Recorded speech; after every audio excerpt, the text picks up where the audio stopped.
The alert that briefly shattered the peace and tranquility of the Aloha State this morning.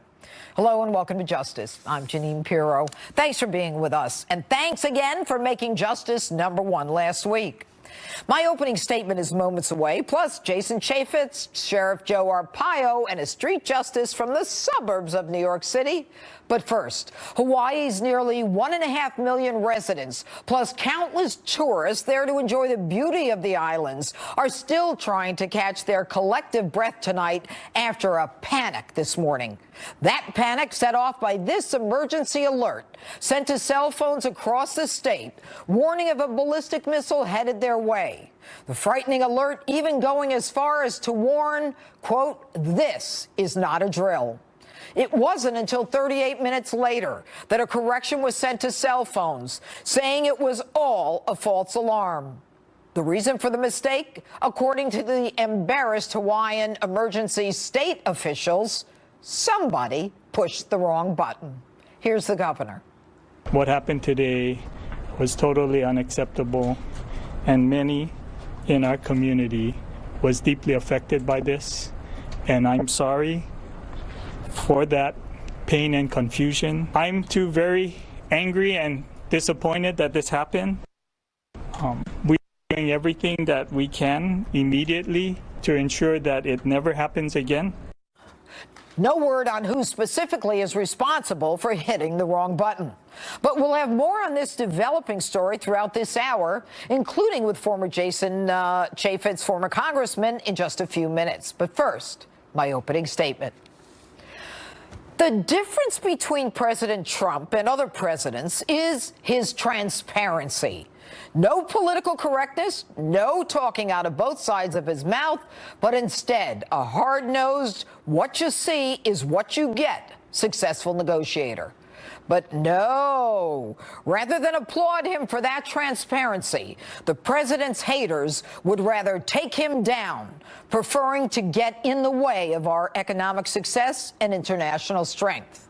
Their hatred of this man is so all-consuming that they would rather obstruct and resist, dooming us to failure because they do not like his transparency. Now, I want to be clear. It's not the transparency, but the hatred, so intense that puts us in danger. Hatred like this. Today, the world is suffering from the real Donald Trump. Come on, let's go. What are we talking about? Let's clap for that. This idiot is the president. The guy is a fool. Come on. Our government today, with the prompting of our baby-in-chief, has in chief, I call him. Did you notice how he had to read everything, that the only time this guy could lift his eyes off the page was to curse? And then there's Chelsea Handler, who just this week weaponized a person's alleged sexual preference by tweeting something aimed at President Trump and a Republican senator in that DACA meeting. It was so vile and homophobic that I won't lower myself to show it to you.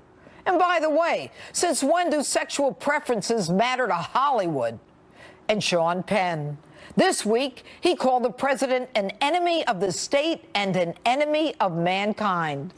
Somewhat screwed up, since he immortalized Hugo Chavez, the Venezuelan dictator, accused of so many human rights violations. Hey, Sean, when'd you stop beating your wife? That's a rhetorical question, of course. These Hollywood celebrities are so full of hate, they would rather our nation fail so that they can blame it on the president. These Hollywood hypocrites, now trying to be the voices of moral indignity, were complicit in their silence of the Harvey Weinstein casting couch.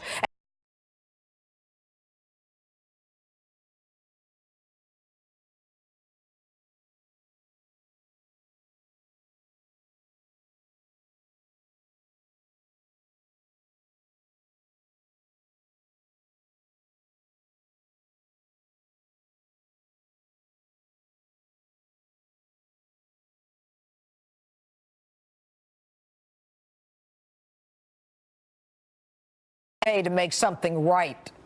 In short, actors are nothing more than people pretending to be other people. My own daughter took acting lessons for almost a decade. When at 16, she announced she did not want to act. Stunned, I said, why? She said, I don't want to say something that someone else wants me to say. I want the words that come out of my mouth to be mine. That from a 16-year-old. And yet these people were silent. These Hollywood hypocrites when their own ideologue was in office. Where was their outrage when Barack Obama was sending millions of dollars to Iran on unmarked pallets and unmarked planes for the release of terrorists?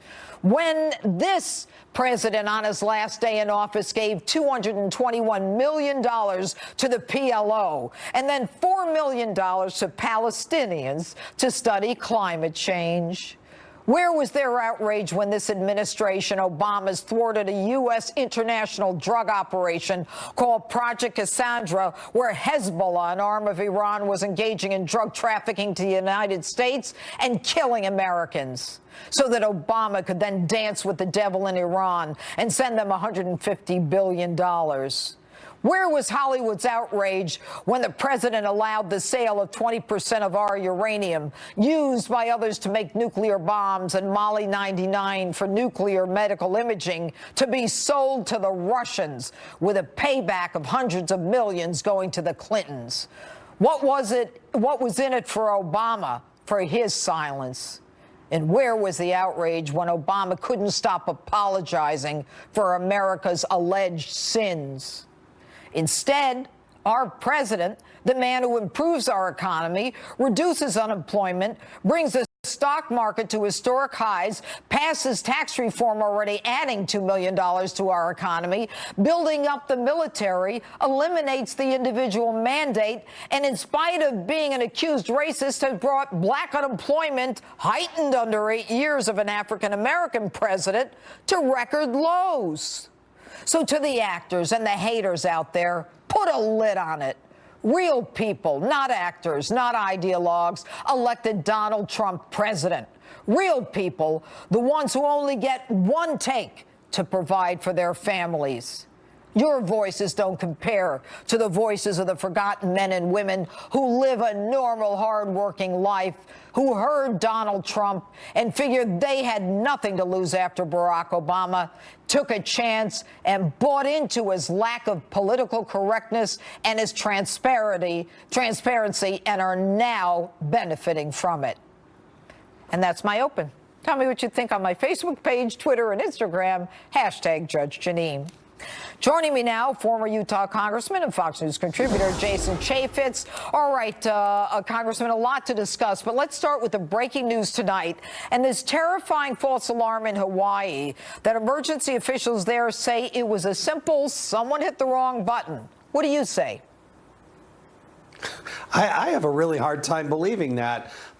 Sorry for my raspy voice tonight, but I got to believe that one person pushing a button and then it takes more than a half an hour to reverse it and put out another communication on the surface. I don't think we should believe that. I know the governor is there, saying this, but somebody's got to go in and verify that, because I have a hard time believing that that's actually what happened. All right, you're saying the fact that there was 38 minutes for them to pull it back tells you that something was going on. All right, let's engage in a theory that you are hinting at, suggesting, or outright saying, and that is maybe something was going on, and that there was a reason for the alert, and that possibly the United States did what it had to do. What are you saying, Congressman? No, I'm just saying it's worthy of inquiry. I mean, it affected literally hundreds of thousands of people. I had friends in Hawaii, one person that I know in Kauai who woke up to this emergency, and the terror that those people went through. They didn't know what to do. I have a hard time believing that somebody just kind of bumped into a button on a computer and then all of that happened. And if that's the case, how poorly designed was that system? I'm just saying we have to verify it. I'm not trying to put any conspiracy behind it. It's just on the surface. How do we verify it, Congressman? How do we verify it?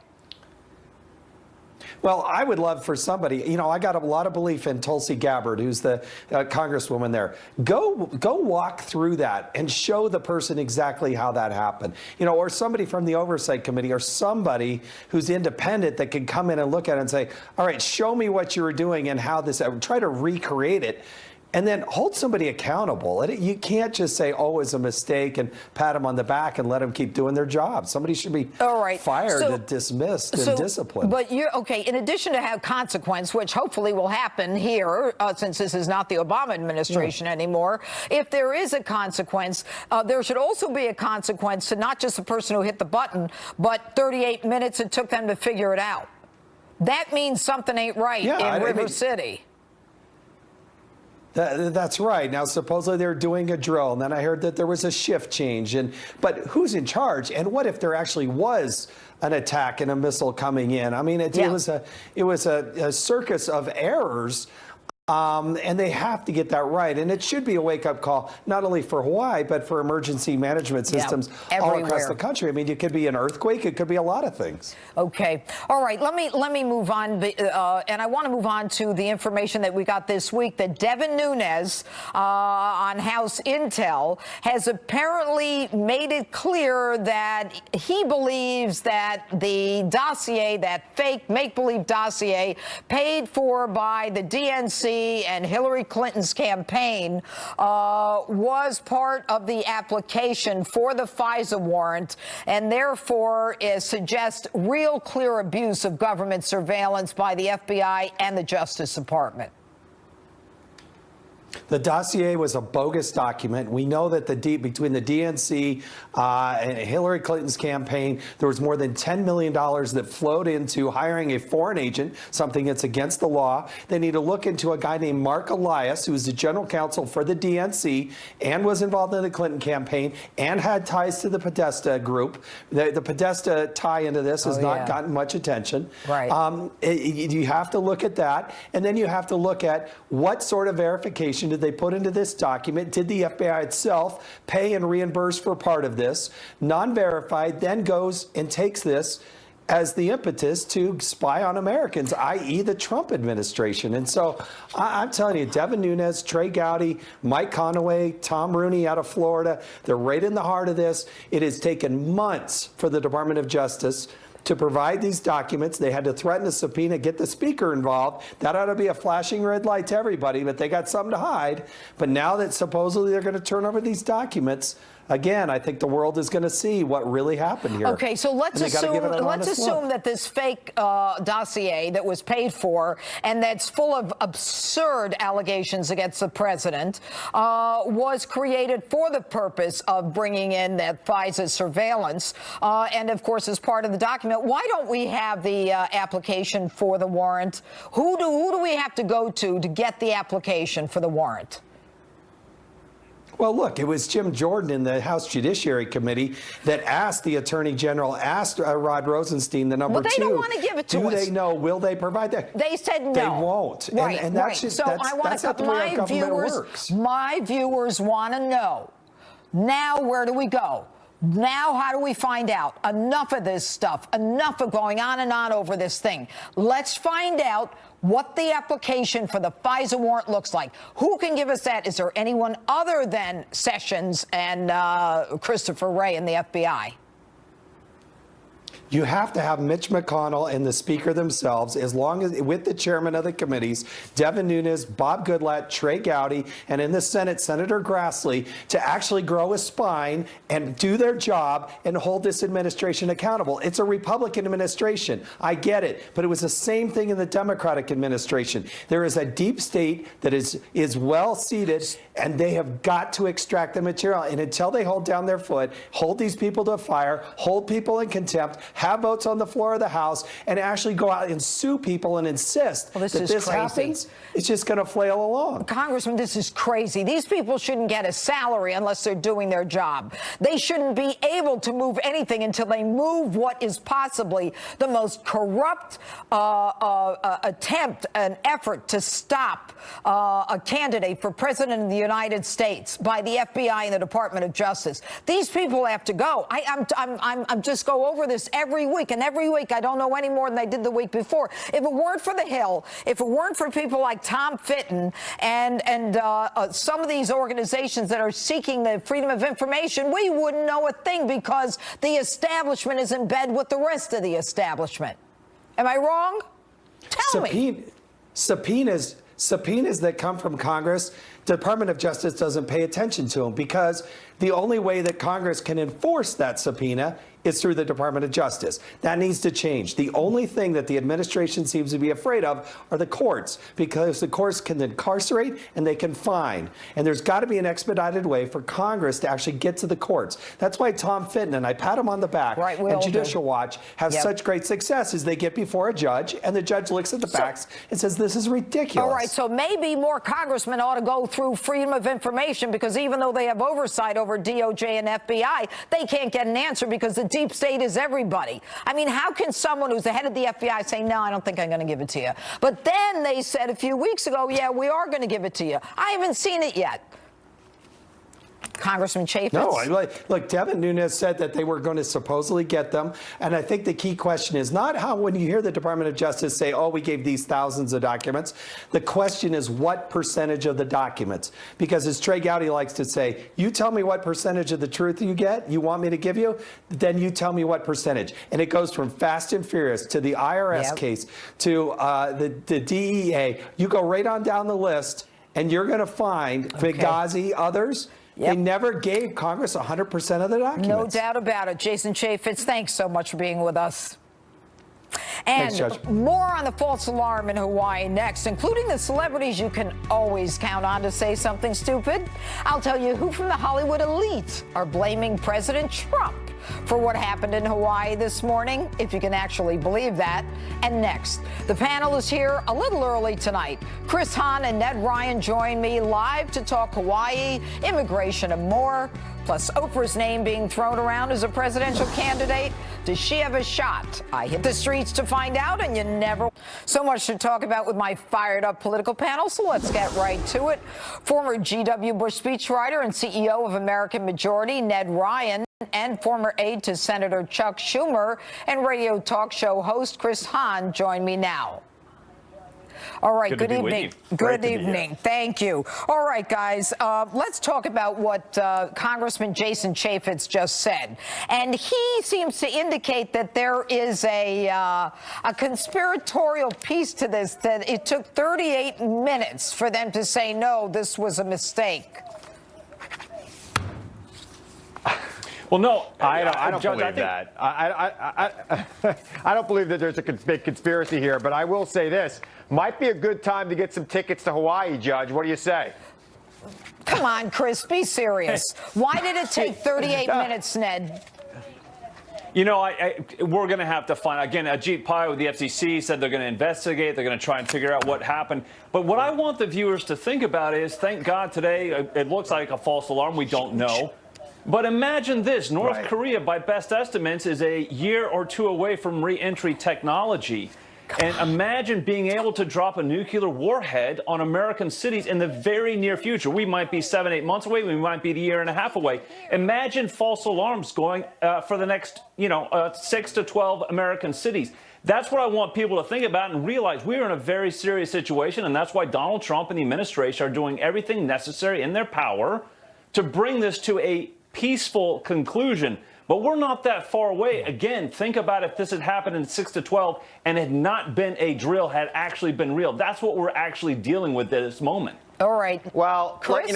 let's all thank God. Let's all thank God it was just a false alarm. And God knows what caused it. I'm sure we'll find out. We'll get to the bottom of it. But I don't think it's a big conspiracy. I think there was probably mistakes made. Who knows when they were made? You know, with these IT systems, things could be complicated. And people wanted to check it out before they withdrew the alarm. That's all. It doesn't take 38 minutes, Chris, to know that this was a false alarm. The truth is, if you've only, no, wait, let me finish, Chris. If you've only got 20 minutes from the time that, we know something's coming at us, it then doesn't take 38 minutes to say, gee, this is a mistake. Something's off here.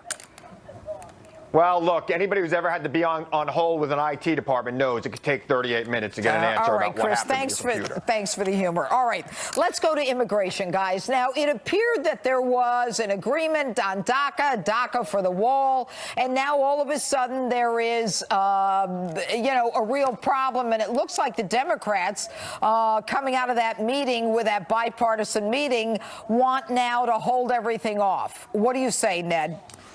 Well, first of all, Donald Trump is exactly right, and he's laid out the parameters for the debate. First of all, there has to be full funding for the wall. There has to be an end to chain migration. We have to end this ridiculous visa lottery system. In return, many in his base, and I've done my research, I actually just wrote a piece on this for American Greatness. We are willing to actually strike a deal and say maybe the Dreamers get the green card, they get a 5-year path to citizenship if we get those three things with full funding for the wall, end to chain migration, and ending of the visa lottery system. But let me say this also. It's amazing to me the hypocrisy on display here right now. Wait a minute. In 2006, there were 4 Democrat senators that voted for funding for a wall. Hillary Clinton, Barack Obama, Chuck Schumer, and Joe Biden. In 2010, there was a senator by the name of Dick Durbin who wanted to end chain migration. So at some point in the very recent past, these guys were for it, and now they're fighting it. You know why? It's because Donald Trump. What's the difference, Chris? Why did they change? Well, let's start right here with the funding for the wall. I was told in 2016 that Mexico was going to pay for the wall, so maybe the president should give us all now. updates. Come on, Chris. Chris, the question, I'm not going to let you go there. The question is, why were these Democrats in favor of it a few years ago and now against it? It's just like my opening statement. They don't want to succeed because they hate Donald Trump. That's right. No, absolutely not. He's mischaracterizing it. There was additional funding for border security, which Democrats still support today, in exchange for DACA and some other things, and a permanent fix to our immigration problem. What is a permanent fix, Chris? What is a permanent fix? Wait. What we're discussing right now, before we get to comprehensive immigration. You have plenty of time, Ned. You have plenty of time. Let me go. Look. We need comprehensive immigration reform that addresses the market forces. Stop, Chris. What is comprehensive immigration reform? What is that? We acknowledge the reality that people are coming to this country for work, and we deal with it with work visas and other things to take people out of the shadow and have them be productive members of our economy. Oh, so that's what comprehensive immigration is. To you, comprehensive immigration is they all come into work and let's let them out of the shadows. No, that's not true. They don't all come to work. They come, a lot of them, for education, medication, housing, and to live the American dream when they are not allowed to be here. Now, if that's comprehensive immigration reform, then the only reform is to eliminate and repeal all immigration laws so everybody can come in. We can be a global party. Go ahead, Ned. That's just not what I'm saying. Not what I'm saying at all. Really, Chris, really quick. There's some things that need to be addressed when we get to comprehensive reform. First of all, E-Verify. We need to talk about, really what we need to talk about, Judge, is 40% of the illegals that are in this country are on overstayed visas. We need to actually have enforcement. When visas end, they either have to be renewed or leave the country. We also have to talk about a merit-based system as well. And you know what we also have to talk about in comprehensive reform? Voter ID laws. Okay, but you know what? Here's the question, Chris. Are the Democrats going to shut down the government next week because they are so angry with Donald Trump that they don't want anything to succeed, whether it's DACA, the wall? They can then blame him. The Republicans have complete control of government. The Democrats aren't going to shut down anything. It's up to the Republicans. And if the Republicans shut down government, that's on them. They're not going to. They're not going to. I just talked with a member of the Freedom Caucus right before I came on. He said, we're not going to shut down the government. We have the votes. But here's the other thing. You know what? I kind of wish they would in a way so that the American people could understand what they're up against. Only non-essential employees go home and pay is retroactive. Democrats don't shut down government? Vote for retroactive. Here's the thing. Here's the thing. I would love to know of the 2 million federal employees that cost us $136 billion a year, how many of them are actually essential? You can only drain the swamp, Judge, if you break apart the administrative state. We have 430 departments and agencies and sub-agencies. Been trying to start the actually essential. Go ahead, Chris. Last word, quickly, 10 seconds. Look, I mean, I keep hearing this about the 2 million people and to drain the swamp. And Ned, you're very great with the talking points. You're right on it. You're one of the best I've ever seen. Oh, stop it, Chris. Thanks, guys. Ned Ryan, Chris Hahn, thanks for being with us. The street justice is still ahead. And next, he's the just declared Senate candidate that is America Talking. And tonight, He's on Justice. Sheriff Joe Arpaio joins me next live, and you can't miss this. Justice rolls on with the sheriff in a moment. Taken to prevent it from happening again. We didn't have a process in place to send a message. We didn't have a message scripted that said this is a false alarm. You know, we were not prepared for that. The fact that an alert was issued that was incorrect. So we have built that now. The false alarm happened when someone in the Hawaii Emergency Management Agency apparently hit the wrong button during what was supposed to be a routine test. I'm Alicia Acuna. Now back to Justice with Judge Jeanine.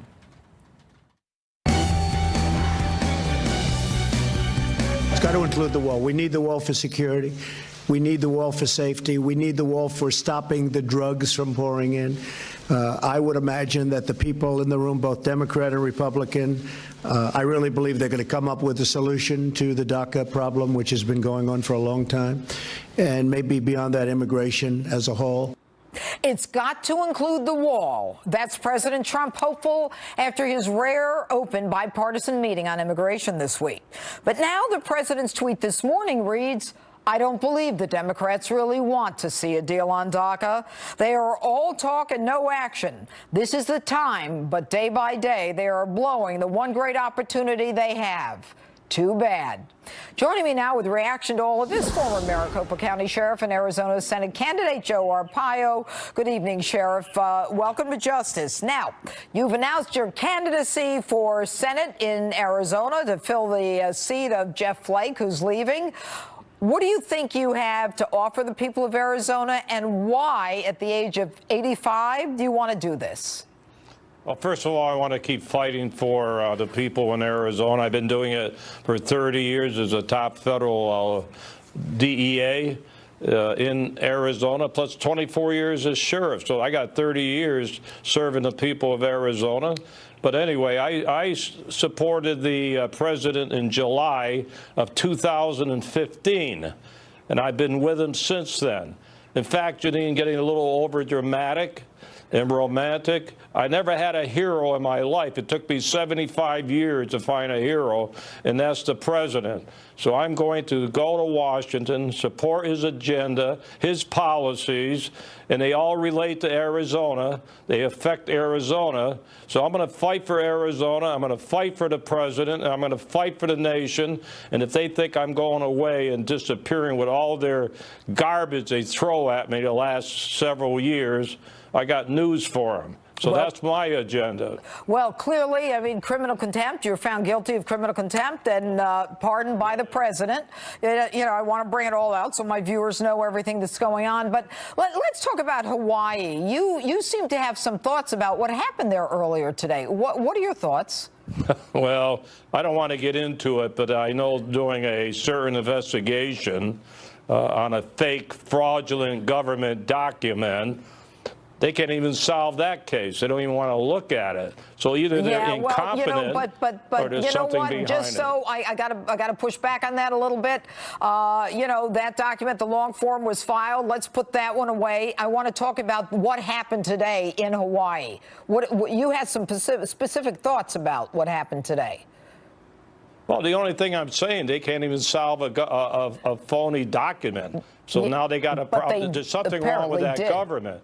Well, all right, let's keep moving, because they did solve that, and I'm going to keep pushing back on that. Now, what do you say to those Democrats who are absolutely determined to either shut down the government or stop the resolution of immigration, the immigration issue in this country, being from a state that's impacted by more than probably the vast majority of states?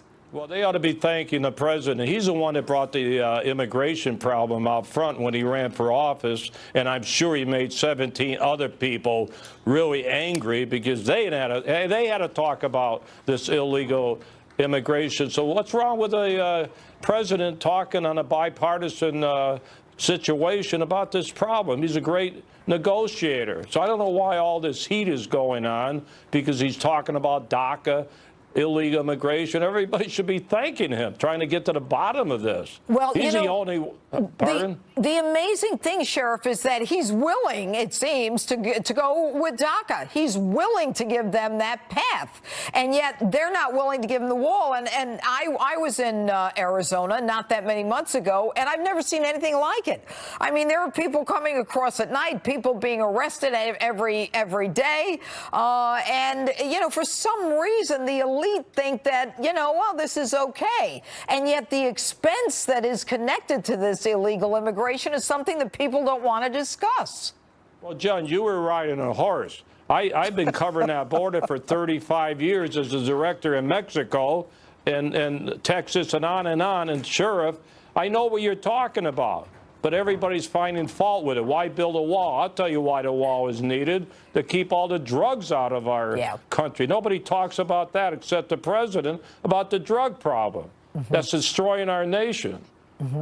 And, you know, as we go forward, I mean, you know, the number of people dying of drug overdose, opioids, and coming from Mexico, without a doubt, is huge. And I'm not even going to estimate what it is, but more than 50,000 died last year from opioid overdoses. Anyway, Sheriff Joe Arpaio, thanks so much for being with us. We look forward to having you back during the campaign. Thank you, Judge. All right. And what did Jim Carrey, Jamie Lee Curtis, and Nancy Pelosi all have in common? Michael Tamaro is here to tell us, and you're going to love it. Next.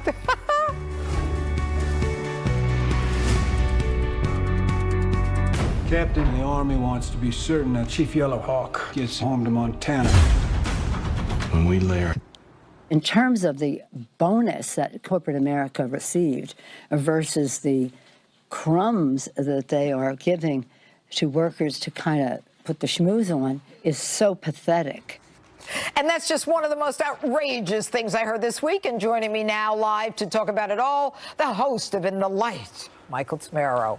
All right, so what do you say about Nancy there? Well, she's like the gift that keeps on giving, isn't she? You know, when you fancy Nancy and you love Armani clothes, which she does, $1,000 is crumbs. But for the rest of us, it's a lot of money. Well, it's not only a lot of money. It's not just 1,000. I mean, it's not just Walmart. It's Amazon, or is it Apple? Everybody got like $1,000 added, $50 added. I mean, how many companies? AT&T. Tons of companies. It's months of car payments, groceries. It's real money that will have an effect in a real way. This is also the same person who back in 2008, after the financial crisis, was standing on a balcony like a Vita, tossing out rebate checks of $200, $300, like that really, and touting that as real economic stimulus. This is why people hate Washington and both parties, because they're all hypocrites. Yeah, but we don't have a Nancy Pelosi, do we? I mean, this one, I remember once I was doing one of my segments because she was talking like this. I said, like a Vita. Like a Vita, exactly.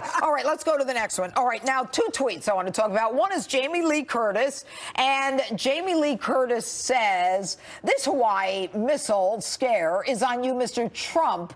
The real fear that mothers and fathers and children felt is on you. It's on your arrogance, hubris, narcissism, rage, ego, immaturity, and your unstable idiocy. Shame on you, hate-filled self. You did this. Unstable idiocy sounds a little bit like the state of her career these days. But, you know, she's admitted to digestive issues. Yes, that's right. So it sounds like she probably needed a little of that Activia this morning, which she used to push, having some tummy issues. Just saying. Yeah, but wait a minute. How do they blame him for this? Why is this his fault? You know, and the blame goes to the 3 prior administrations, Clinton, Bush, and Obama, for using taxpayer dollars to kick the can down the road. And President Donald Trump is going to be the one who has to fix this mess now. Well, and he is fixing it. Since when did South Korea and North Korea actually get together and talk to each other? That's Trump. For the first time, it's big news. All right. And by the way, there's another tweet by Jim Carrey. I woke up this morning in Hawaii with 10 minutes to live. It was a false alarm, but a real psychic warning. If we allow this one man, Gamoreth, and his corrupt Republican Congress to continue alienating the world, we're headed for suffering beyond all imagination. Before I go to you. What? Alienating the world. This guy Kim Jong-un is a wackadoo. And now this is Trump's fault? With a bad haircut. With a bad. By the way, do you remember when they said he was the sexiest man alive? It was a joke. He started publishing it all through North Korea. The sexiest man alive. Not for nothing. It's just not occurring to Carrie, me. These Hollywood stars should be outrage over North Korea with the whole Sony hack and that whole thing and banning the movie. They've all sort of forgotten about that. Yeah. But, you know, Donald Trump is not the problem with this sort of thing. This is why a lot of Americans also don't like Hollywood. Yeah, well, they don't like Hollywood because they're a bunch of hypocrites. So I have to go through my last 3 opens with you? Go through that opening statement one more time, Judge. She's on fire tonight. Yeah, but you know, why do they think? Why do these people think that they speak for real Americans? I mean, like I said, every one of them gets 20 to 30 takes when you and we're live. By the way, folks, we are live tonight. This is live. I go through the country and people say to me, "Oh, I like to watch your show," and like, "What do you do on Saturday nights?" I say, "I work. I've been working every Saturday night for 6 years live." Someone's got to do it. Yeah, and I love this network on your shoulders, Judge. Yes, I know. I love it. You. Yeah, what shoulders? What? I have my improved shoulders. No, it's not improved yet. I just started my PT for my rotator cuff. Well, you look fabulous. Well, thank you. Thanks to my hair and 2018 is makeup. agreeing with Judge Jeanine. Yeah, that's right. I'm Michael in the light. In the Fox light? The Fox light. The Fox light. All right, Michael Tamara, thanks so much for being with us. And here's something else some people might find outrageous. Oprah Winfrey for president? Street justice is next. Funny. Take a look.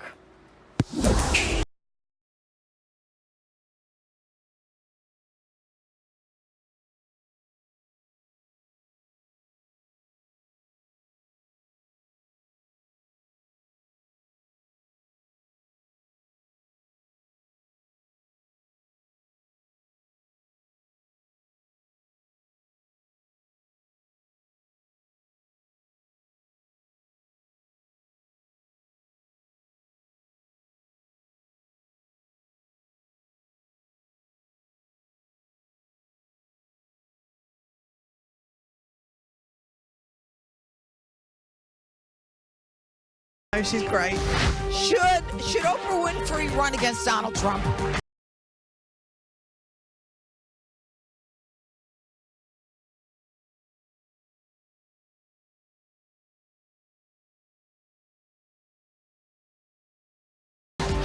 Positive. Should Oprah Winfrey run for president?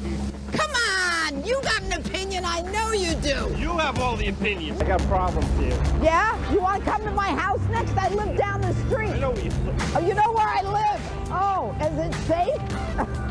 Should Oprah Winfrey run for president? Absolutely not. Why? That's this gentleman here. Should Oprah Winfrey run for president? No. Why? I'm going to jump in the hole if you don't give me a real answer. It goes deeper this way. Yeah, it does?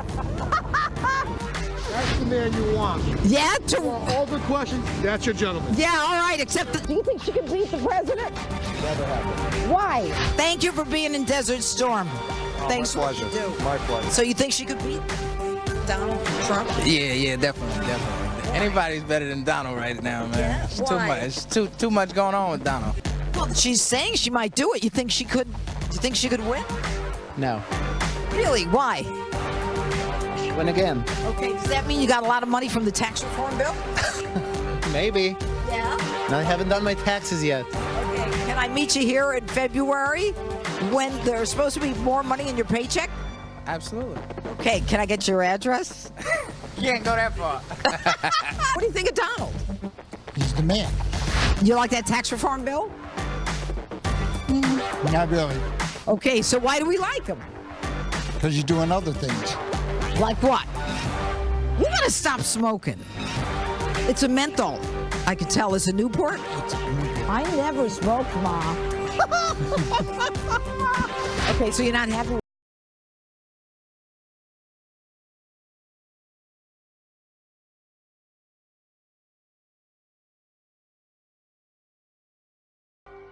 We'll be right back.